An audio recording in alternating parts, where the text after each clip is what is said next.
Poopy day. Yes, word. There you go. Yeah. If you're having a poopy day or a poopy week or a poopy month, which is true for a lot of people in the world right now, let's get to explaining why that's true. You ready? Okay. What's the date today, Carrie Campbell? It is February 1st, 2021. Correct. You know what happened just about a week and a half ago? I do? January 21st happened. Yes. Anybody know out there in Facebook land? Because you guys can participate with us.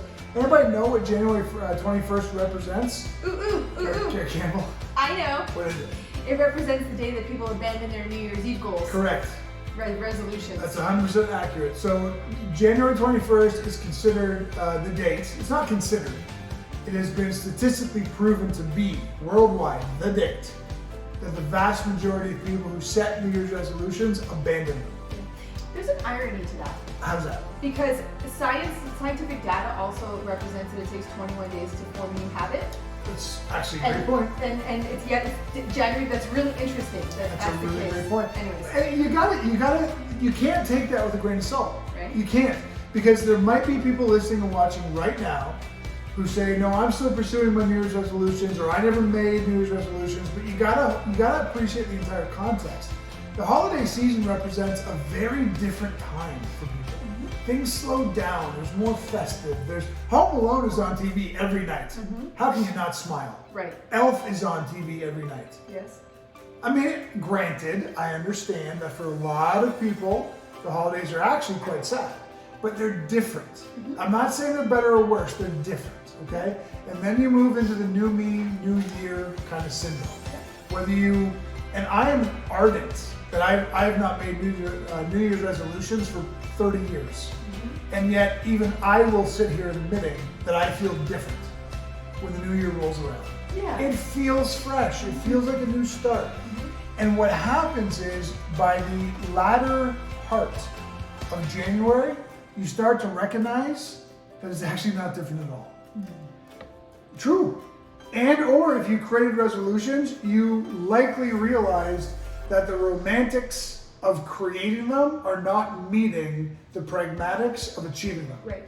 And those factors can send people into emotional mental loops that they don't even recognize are based on something from 4 weeks ago, right? Okay. So if you are in the crapola, Poop store.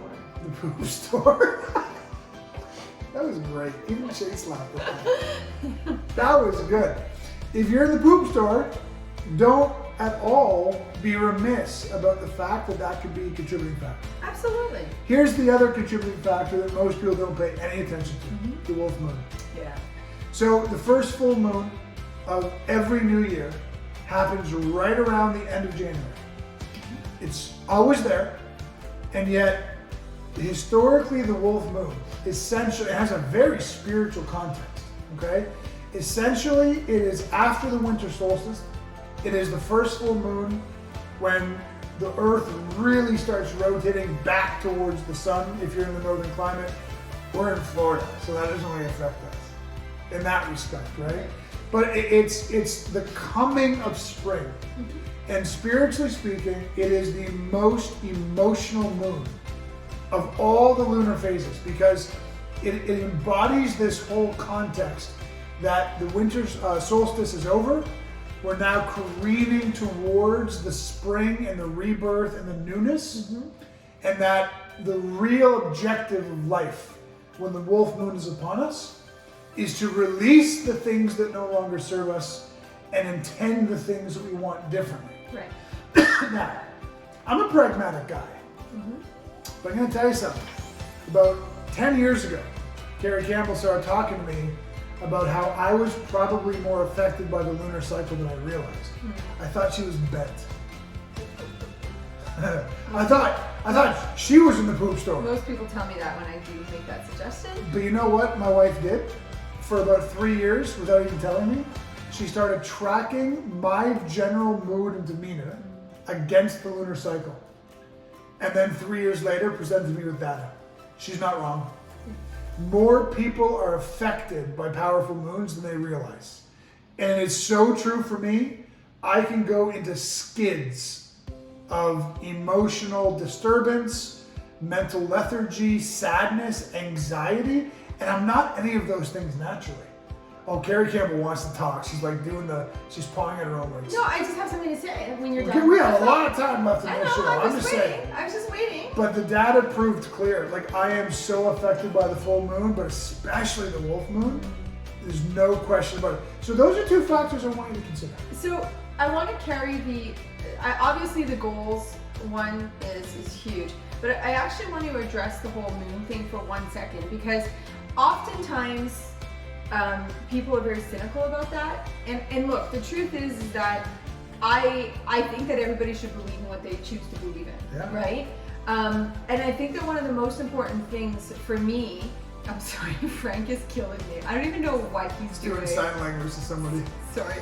Anyways, so I think what people don't recognize about the wolf moon or the moon cycles, right, is it like a truth for you that the pattern's there, or are you building it as a self-fulfilling prophecy? Great point. And here's something that's so valuable, because one of the things that I kind of did for myself as I was learning how to I guess attend to the moon cycles was that I was very careful not to like mark on my calendar, oh, the new moon is coming or the full moon is coming, because I didn't want to create that as my reality, that this is like I'm going to be off in 3 days from now because it's a full moon, right? What I did was I did it in reverse.